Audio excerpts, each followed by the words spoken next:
Hello and welcome to Where You're Not Entertained. I'm Daniel, I'm Rachel. And I'm James. and we are continuing with our spooky season coverage Season, yeah. of some classic horror films. This time I was going to say, it doesn't get much more classic than this. No, it doesn't. And it's actually, funnily enough, one that none of us have seen. Shockingly. Yeah, very much so. I've seen, other iterations of it, but I've not seen the original until now. And we all watched The Exorcist, the good old 1973 version of The Exorcist, and it's rated R. And today it would be rated PG. Maybe PG-13. Maybe PG-13. Yes. I definitely, in the realm of classic horror movies, this was considerably more spooky for me. It wasn't like scary necessarily, but it definitely had this underlying element that just made me wildly uncomfortable for most of the movie. Made me very uneasy. Uneasy, I think, is a good. Yeah, it's creepy. It's a creepy movie. It's also a lot more existential than you get sometimes. I mean, this is a movie about not being strong enough. And, fear of the unknown and death. And like, there's so much of it that is way deeper than I was expecting going into this movie. Yeah.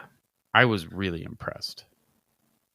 It definitely started off incredibly strong as well. I think this movie does an incredible job of using sound.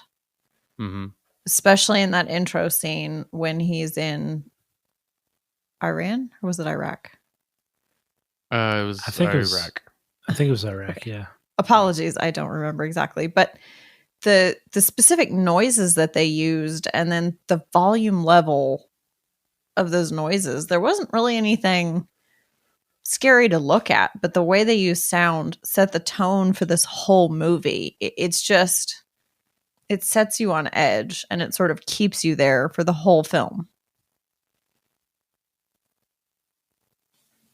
Yeah. Yeah, I don't know, man. Earlier I was like, I was impressed. Of course, I'm impressed with, what is arguably the greatest horror movie of all time. Financially, clearly, at least with inflation. But oh man, I guess what it comes down to for me is that growing up knowing about The Exorcist for so long and never actually seeing it, I expected way more of. I almost thought it was a one-room kind of play where the vast majority of the movie took place in the room and there were all these crazy practical effects that were so impressive for the time, and that was kind of the mystique behind it. And the fact that is maybe a quarter of the entire movie, a third at most. Yeah, I mean, once we actually got into like the priests in the room, yeah, there was like 15 minutes left in the movie. Right. Yeah. And that, Reagan wasn't even in the room tied up in there until 3/4 or 2/3 of the way through the movie. Yeah. There was the whole medical treatment stuff. And like you said, the I think it was in Baghdad, excavation and the loss of faith, and the whole Father Damien stuff and his mother. And then there was the investigation with the whole like police noir thing. I loved this. There were so many levels to this, and it layered it all so perfectly. Father Damien's performance, man. Oh my God. Jason Miller and Linda Blair. Amazing performances. Some of the best performances I've ever seen. A child acting that well is just insane. I think she would have been scarier without the makeup. I think that's probably true. Because she would have Maybe been too more real. scary. She would have been more realistic, and she was terrifying. And that would have been just frightening. She was cartoonish with the makeup. It took away from the frighteningness, I think. Yeah. No, I don't disagree with that. She actually got nominated for an Oscar, as a matter of fact. Rightfully so. Yeah, that's because of I mean, that's pretty exceptional, especially as a child. Well, and for a horror movie, which is not typically right an Oscar favorite, but this movie is so well liked by fans as well as critics. Critics loved this movie. Yeah, absolutely. It got a bunch of nominations for various awards. Yeah, and I think that this movie had so many interesting elements that went into it that I hadn't expected, because I really thought it would be a little more over the top. Yeah. With the way they portrayed the possession. Mm-hmm. And they really came at this from such a grounded, genuinely normal point of view for the bulk of the movie. Well, so one of the things that I was going to mention is that, just like you were mentioning about the feeling like the exorcism might be like over the top or whatever, the possession itself. So many movies that kind of emulate this, and they do it in a funny manner, so I get that, but they're all very much like head spinning in circle, spewing vomit the whole time, like covering the room in vomit and that kind of thing. And I mean, even this, it was like so underplayed. Short. Yeah, it was small doses of those kinds of things. Yeah. It was more about making it cold and talking in this weird kind of babbling way and saying startling things. And it just had so much kind of less to do with those outright visible signs of possession. And it built into it in such a gradual way, especially with the focus they kept putting on finding a medical diagnosis initially. Mm-hmm. I really like the way that they handled that, because it was such a believable progression. Nobody jumped straight to possession first, which you too often see in a horror movie. They're like, oh, she's possessed. Of course she is. Yeah. Obviously. Or you have the priest character who's always like, I told you she was possessed from the beginning, where even the priests were reluctant. Yeah. They were like, no, that's not a thing. Right. Yeah, because he even said when Father Karras was questioned, do you believe it? And he said, no, but I think it's the right course of action. Yeah. Because until that very sort of final few moments when he's in the room with her, he didn't really believe it. He had as much skepticism as somebody should. Yeah, you see it when he believes it. Like when he knows for a fact, like when the bed is fully levitating. Mm-hmm. Yeah, that's the moment where he's like, oh, I mean, oh. Yeah, that is his realization. And again, that is like the last, 10, 15 minutes of the movie. Yeah. Before that ever happens. It's interesting the way they did that. And then also Father Lancaster. Oh, yeah. Father Marin. Yeah. And how he just comes in. There's no like if, ands, buts, maybes. He's just like full bore. Yeah, it's an exorcism. We're having an exorcism. There's no investigation. He's like, where's the target? I'm expelling some demons tonight. Yeah. And he does make a great point with you don't talk to them. You just do an exorcism. It was great. He was such a strong, quiet character. Mm-hmm. And he's not in the movie that much, but he has such a huge impact. You know how old he was? Super duper. He was 44 years old. That was prosthetics. That's really impressive. Oh, really?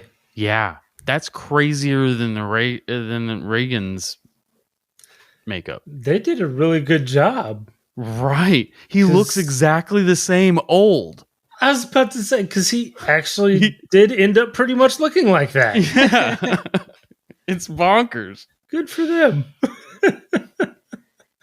They honestly did some really great jobs in this with the prosthetics and the effects, because even when Help Me Mm-hmm. appears on Reagan's stomach, that looked so much more realistic than even in Nightmare on Elm Street, which we just watched. Yeah. The skin and the texture was more believable than what they were using in Nightmare on Elm Street, which was made 10 years after this. Yeah. Yeah, absolutely. Yeah. I know it sounds like super arrogant to be like, oh, I'm impressed by the greatest horror movie of all time, but God, I'm just blown away. Everybody else knew, but yeah, I'm just figuring this out in 2022. I mean, I've got some complaints about it myself. Like I thought it was done. I thought it was a great movie, but it was slow at points, and it also had like we've talked about this with other movies too. But it also had like some weird jumps in time. Yeah, there was a lot of thing that they didn't show detail. They just said it very quickly to catch you up. Yeah. Yeah, I'm trying to think of some of the instances, but well, one of the doctors she saw, we missed several of the doctor appointments, and then as well as Father Karras's mother passing away. Yeah, that was kind of that was kind of leap as well. And how'd she go from her own apartment to the loony bin to dead? In her own apartment. Because he got her back out after seeing her in there. Yeah, sure. And but that's why he felt so responsible for But you don't see any of days that after getting out. Right. Like I get it. Right. But like there is nothing to there's nothing to tell you that that's going on. Yeah. It's literally, you'll be okay, Mom. Just stay off your knee. And then, oh, she's in the loony bin. Well, how'd that happen? Why did you do this to me? I'm going to get you out of here. And then she's dead. You're like, huh, that was abrupt. There were a few progressions like that as well. And it also initially wasn't, I thought it could have been explained a bit clearer with the director. Was that what he was? Mm-hmm. Bert. Yeah, I think, Bert. Mm-hmm. That passed away. Mm-hmm. That he fell down the stairs. Because a lot of the shots that they used in the beginning of that, the window doesn't really look like it overlooks the stairs. It looks like there's a street or a very wide sidewalk. It's because there is. So it seemed like a strange transition from, oh, he tripped and fell down the stairs to he was flung out of a window. I think it would have been nice. Of course, this is, hindsight, and I didn't make the movie, nor could I. But I think it would have been nice if they actually kind of like showed the stairs to you at one point before they tell you that Bert falls down the stairs and died. Because you hear that and I had no concept of like what they're talking about. Right before you see that, she's driving home and she drives past those stairs and sees the crowd around the bottom and the body down there. Yeah, but I had no idea that those were the stairs, right? It was just a bunch of people and ambulances and flashing lights. And so like I saw that and I recognized that. And then he's dead, you kind of put that together. But I didn't understand that like the stairs were right out the window. Yeah, I didn't put that together until they like looked around at the stairs and saw the house. I was like, oh shoot, that's right at the bottom of her house. Okay, now that's starting to connect as to why him falling down the stairs mattered. Like, why is that even mentioned? Yeah. Well, like even if they had showed what's his name? Was it Father Dyer? Was that the one that was friends with Damien, Father Crass? I don't Karras? remember his name. Karras? I That think it sounds was possible. the I one think- that takes in the tequila. Yeah. I think so. The one that went to the party at the house. I think that was him. Anyway, it'd be cool if they had like shown him walking up the stairs to go to the party, like and walking to the house. Like if they just had that little 4-second clip in there, you'd be like, oh, okay, intro to this guy. Instead of like the first part, him walking in the door and then them saying hello, that kind of thing. Yeah. Because I would think that you'd put that together a little bit quicker. That the stairs are like literally right there. And when she comes back and is like, "Did you leave her here alone?" And what's her name? What was it? Sharon, I think. Mhm. Was like, "Oh, I left her here with Bert," and like Bert's nowhere to be seen. You'd be like, "Oh, okay." Yeah. I feel like it did in the beginning. It needed to cover a huge amount of ground, but it also was a bit slow in the beginning in that way that it gives you just mountains and mountains of details or shows you little daily events that you don't realize the weight of them. And then as you get further into the film, it stops having those time jumps. Because almost as soon as her mother ends up with that massive bruise on her face, there's no more time jumps after that. Right. It's fairly day to day right after. Yeah. It actually kind of reminds me very much of Stanley Kubrick style movie in the beginning. Yeah. And the way it's shot and the slowness of like giving you Lack of details dialogue. that, yeah, exactly. They give you details and the details are important, but they don't really mean anything at the time. They're just, 45 minutes of detail. Yeah, and being a movie from the 70s going into it, I knew it was going to have that kind of 70s style film art, art style to it. I expected that at least. I hope for that compared to like weird, slasher movie or something. I don't know. Yeah. So I was kind of expecting it. Honestly, I think there were a few things that were a little bit weird about the way the story played out. But ultimately I kind of liked it because it was different where it wasn't exactly Right. like clear at the time, but I pieced it together and giving me the hints and then like letting it come together later is something that can work for me. And it worked for me this time. And I think this is nearly a perfect movie in my mind. Yeah. Like and it's pretty close. Like I was really blown away by this. Yeah, I mean, I was very impressed. I understand why it got and still has the acclaim that it does. Absolutely. Yeah, and I think as far as a director, he has definitely had a diverse and very interesting sort of film basis because he also did The French Connection, which is wildly successful.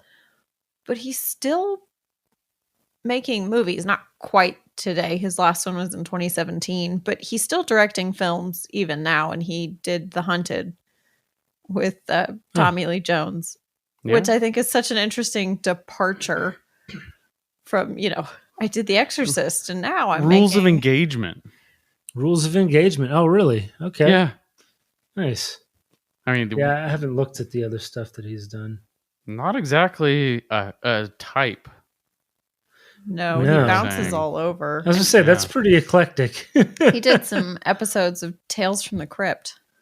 Nice. There we go. So he really just, it seems like what maybe... a win for them, though. Think about that. Yes. Right? A children's TV show had the director of The Exorcist do some episodes for them. It's not really a children's TV show. It's, it's tame enough for children to watch it, but I don't think that was its I don't think that was its original intent. I think it would have definitely gotten a PG-13 or a TV-13 rating at minimum. Right. Yeah, today. Absolutely. Yeah. Absolutely. Man. Well, I think I'm ready to get into my favorite scene if you guys are. Did you have anything else you wanted to cover first? No, like I said, I think now seeing it, I get it. Like, I understand why it's been such a big thing throughout the history of film. Not just like, oh, there's this one cool horror film, but like repeatedly. Oh, yes. And it is so realistic that I can also fully understand why this created such a panic, such a genuine real life problem in the mental health community. Mm-hmm. Because it was right after this movie came out that they started having dozens of cases of people who were possessed. And even if you listen to some of the recordings from those people, they sound exactly like Reagan. It's very unnerving. It wasn't much longer before you had the satanic panic. Yeah. Mm-hmm. But good times. Crazy. Love it. All right. Cool. Who wants to go first? Is it my turn? Sure. Why not? Okay. I am actually, man, there's two different scenes, but you can only have one until we've all gone. Yeah. I have to choose the exorcism itself. Okay. Just, he gets the equipment and comes back and, God, what's the father's name? Which one? Marin or Marin, yeah. Karis. Father Marin shows up and gets to business, and they go in there.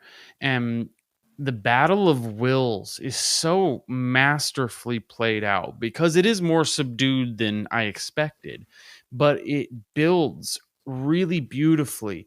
And the pressure is on, and there's always the fear, like when Father Marin is drawing the cross on her forehead, I'm not gonna put my hand that close to a demon's mouth, like she's gonna get his thumb bit off.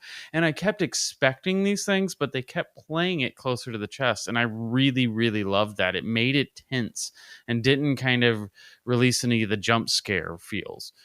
You get through the levitation, and the whole, she's floating up, and they're screaming, "The power of Christ compels you," over and over and over again.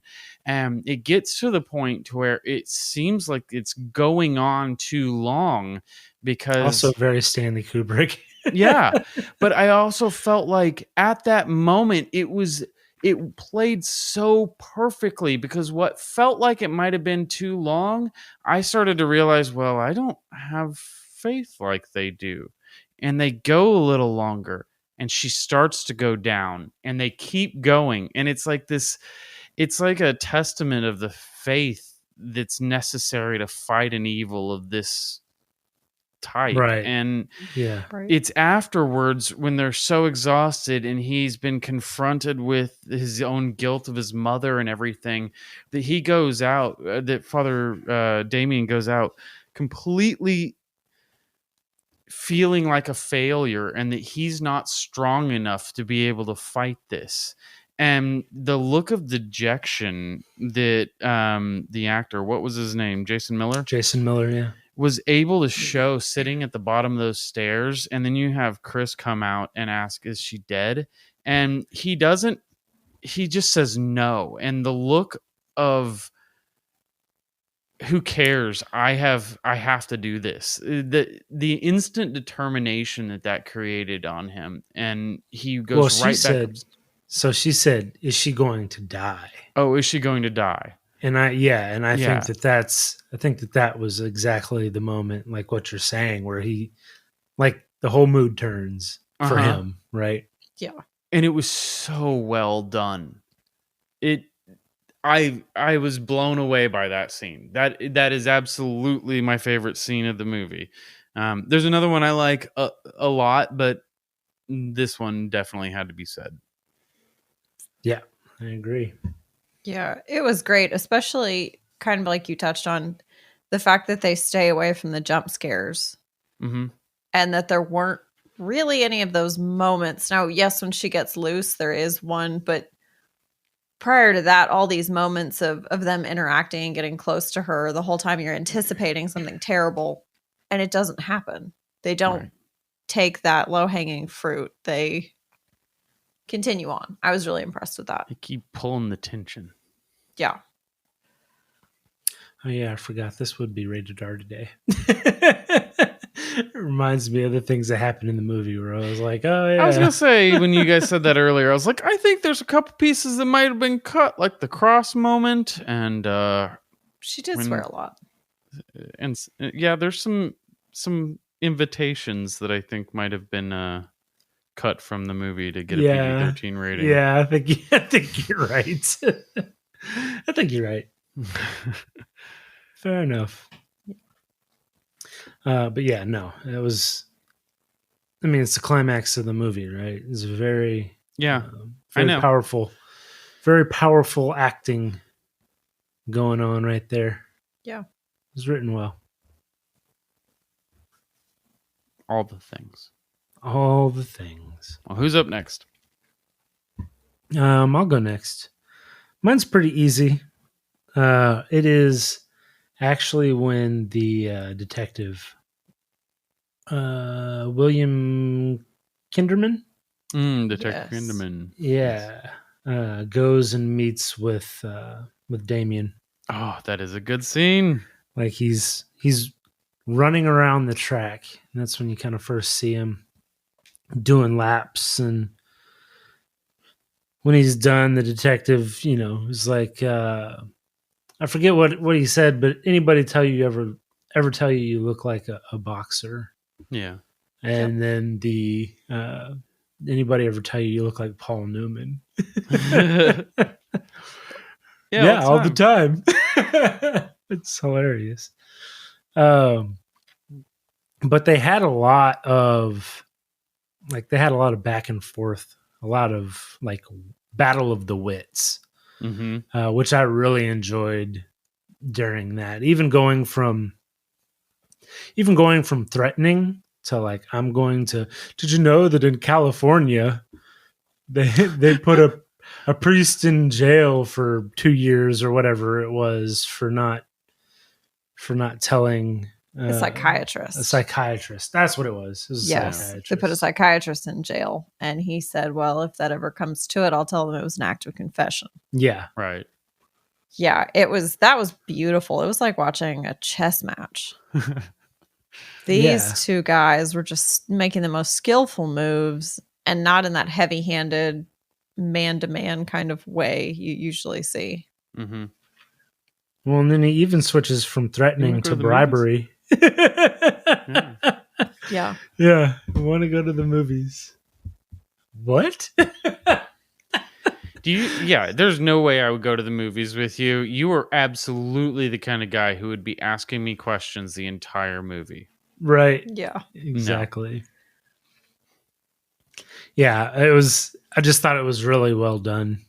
And the banter back and forth was witty and quick and well written. It was on my consideration. Very good choice. It was a great choice. Okay, well, so I guess Rachel, I guess it's me, and I'm gonna be honest, I couldn't come up with a favorite scene. I thought about this movie a lot, and I couldn't isolate just a thing because of the way it builds and it progresses. And so I'm gonna, if you'll permit me, I'm gonna take a sideways step at this and say that ultimately for me, the best part of this whole movie was the use of sound. From the dogs in the beginning to the bells clanging to all the horrible noise that the machines in the hospital made. Oh, right. The people in the asylum with their moaning and yelling. And then even to the exorcism, those growls and just otherworldly noises. that Reagan made. They used sound so well in this movie, and there's very little music. Mm-hmm. Mm-hmm. It's really all noise based to set the mood. And I was just so impressed with it because I always think the sound atmosphere, I don't know the best way to say that, is what truly sets a tone. Mm-hmm. You feel Ouch. more. You feel more with sound rather than visuals or anything else like that. Yeah, Oh, that's yeah. why they're called Foley artists. And they you take sound out of a horror movie and it's not scary. No, yeah, absolutely. Yeah, and for this, I think that they used sound in a beautiful way because it doesn't have a lot of those like sudden sharp sounds, like the jump scares. That they use a lot, yeah, like doesn't have orchestras. that. They play in the orchestra at like the scary part that's Yeah, really shrill and the violins Loud. Exactly, and that's what I really remember the most about this movie is the way it sounded, and really the very beginning and the very end, because they have this incredibly loud crescendo of noises, and it just sets your teeth on edge because it's just repetitive and loud and Mm-hmm. awful. Mm-hmm. Yeah, like at the dig site. Yes, it just was great. It puts you so on edge, and then that way they can build out all the tension with anything else. But you've already started the movie like just super nervous, and that sort of weird feeling you get when something's incredibly loud for a very long period of time. But so that's what I'm going to pick instead of a favorite scene. No, that's fine. It's an integral aspect of what makes this movie so incredible. Yeah, no, it absolutely is. Masterfully done. And just to not leave anything hanging, my Let's hear it. my other scene that would be an honorable mention is the beginning. The very beginning at the dig site. At the dig site, like the very, very beginning? The very, very beginning. Okay. When he's walking through, well, I guess when he goes out at night or at the evening and finds the statue head. Yeah. Okay. And then goes and like stands across from it with the light and everything, and the dog's barking, and just the bringing in more. I was surprised that it was a Mesopotamian demon, because it wasn't, I like how they played around with the fact that you aren't sure what this is, because at first she calls herself the devil. Right. Mm-hmm. But it's clearly not Lucifer, you know what I mean, in that sense. And it's ambiguous, but there's even a question of, is this pre-religion? You know what I mean? Like, is this so old that it's before Christianity even?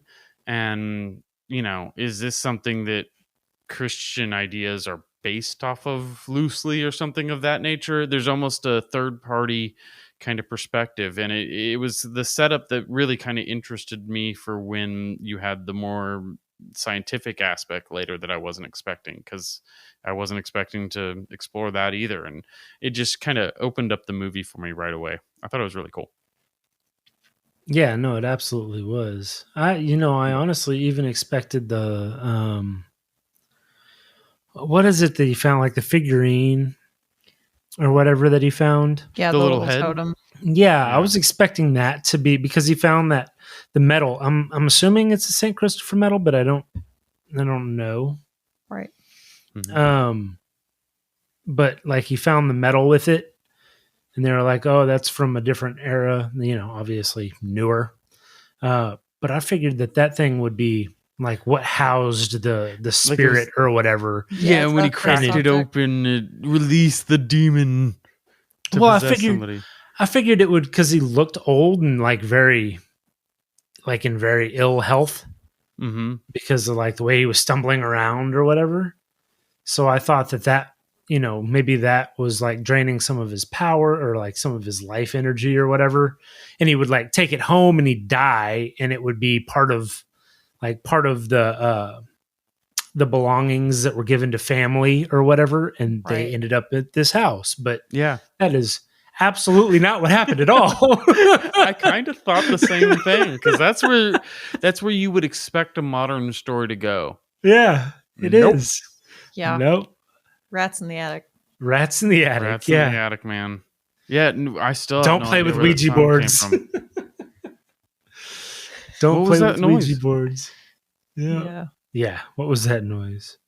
Still don't know. Clear. It wasn't rats. We know that. It wasn't rats. It's Anyway. fine. Yeah. Also, who hears rats by the attic door and they're just like, I'm just gonna open it. You're gonna let the rats downstairs? Like, Right. Perfect. And what are you going idea. to do with a candle? Like, Yeah. you're going to see a whole bunch of rats run around your feet, and you're just not going to blow the candle out in the middle of a dangerous attic with no protection or probably real shoes on? Yeah. One quick movement and it's out. Right. They didn't have flashlights in the 70s. Yeah, clearly they did, because the guy came up with a flashlight. I know. But they They even couldn't have make a one in the house. flashlight, so they'd have to do what they do now, right? Hmm. Is make the flashlight like flicker and then go out, as opposed to the flame on the candle Mm. engorging and getting huge for It that is brief scarier. second. Yeah. Anyway, Yeah. hopefully you enjoyed our coverage of the movie. If you did, then please go online and like and subscribe, and make sure to join us next time on Were You Not Entertained?